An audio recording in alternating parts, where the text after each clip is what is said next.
Man, you know what is gonna hit the fan when this movie comes out? Indiana Jones 5 is currently shooting a new ending, according to composer John Williams. If you don't know, John Williams has done a lot of George Lucas's movies, Steven Spielberg's movies, and he's still been doing well. He stopped doing Star Wars after Rise of Skywalker, but he's still doing Indiana Jones. He's composing the music for Indiana Jones 5, and he was at a concert recently and let it slip that the ending for the movie is being changed again. We've heard the rumors that there's several endings to Indy 5 because like there's been test screenings and they just haven't gone well. Like the article gets into that. Indiana Jones and the Dial of Destiny could be getting a new ending, according to legendary composer John Williams. Williams recently appeared in Italy to tease his score for the Indiana Jones sequel and revealed that filming was still underway, stating that production has another ending to shoot. See what John Williams had to say below, courtesy of Bad Taste. So, IT. See if this plays. I didn't watch this yet.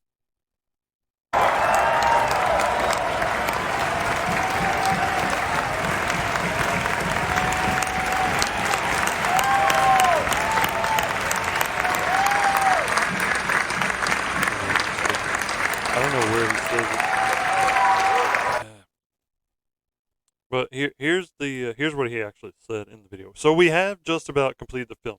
We have maybe another ending to shoot and to record, maybe in a couple weeks.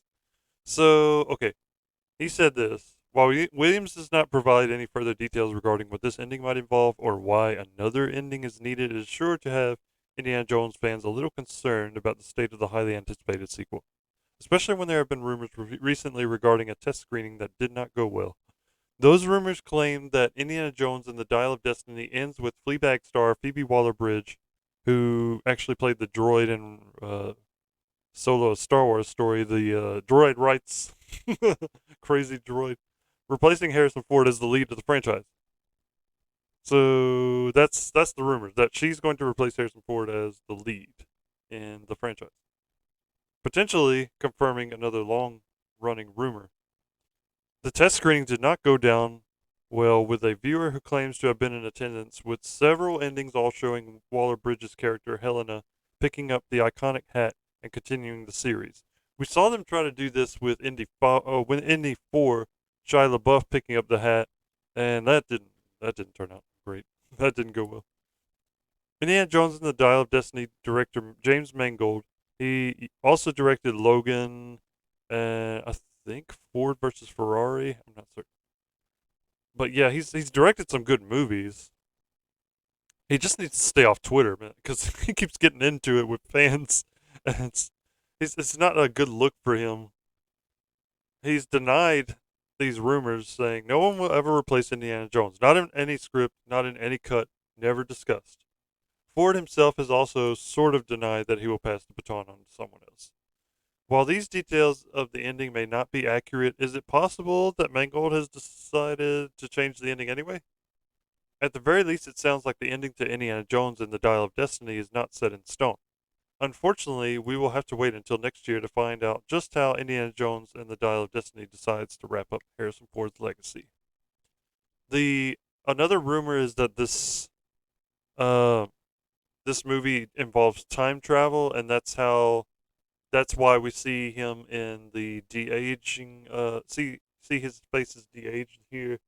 So I don't think that's a flashback there. I think someone has time traveled, and that's why we're seeing him there.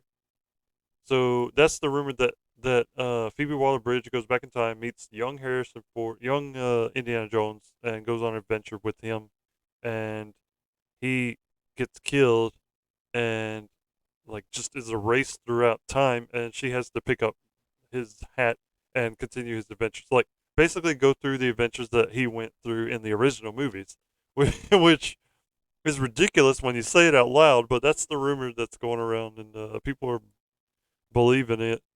So I think Mangold may have had that in mind at one point and decided to change it up because he saw the backlash. And now he's denying that this ever was even an idea. We'll see if he was lying or not. Or we may never know. Because if they cut this movie up so much to where we don't ever know like what the original intent was, then he could just have plausible deniability then. Indiana Jones and the Dial of Destiny drops audiences in 1969, where American archaeologist and adventurer Indiana Jones lives against the backdrop of the space race. Jones is uneasy over the fact that the U.S. government has recruited former Nazis to help beat the Soviet Union in the competition to make it to space. I don't know if this ever actually happened in history or not, or if this was just made up for the movie. His goddaughter Helena accompanies him on his journey. Meanwhile, Jürgen Voller, a NASA member and ex-Nazi involved with the moon landing program, wishes to make the world into a better place as he sees fit. So Mads Mikkelsen, I think, is playing Jurgen. Yeah. Ford versus Ferrari. Logan. James Mangold directed. Yeah, Phoebe Waller-Bridge. Antonio Banderas, I guess he's playing a villain? I think he is. John Rhys Davies is back as Sala. I don't know who Shawnette Renee Wilson is playing. Thomas Kretschmann. Toby Jones is in this, the guy who played Dobby in Harry Potter. And you may recognize him too from the MCU as Doctor, the Doctor who was under Red Skull. I forget his name. I don't know all these actors. Okay, it's releasing in June, so we'll finally find out what the hell's going on in this movie in June. Oh man.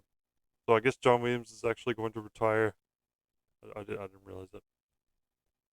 Yeah, I thought he was going to go out with the last Star Wars, but I think even he realized that that movie was not was not fit for such a great talent as him to go out on like more like a whimper than a bang. So that's all I had for today. I wanted to just put this news out there. I tend to believe John Williams though, because I see no reason why he would lie about that. Like, he might be misinformed, like Mangold said.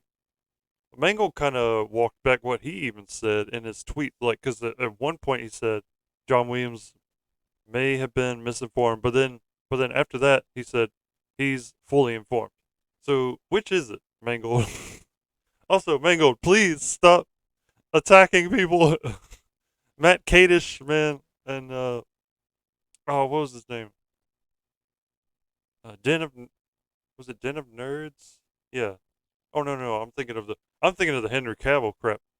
Den of Nerds was attacked by James Gunn for just asking like I thought you didn't. I heard you didn't like Henry Cavill. But man, I don't see why these directors are on Twitter. All they seem to do all day is get into it with random people all the time. But that's a diatribe for another day. Thank you for watching, and I'll see you in the next one.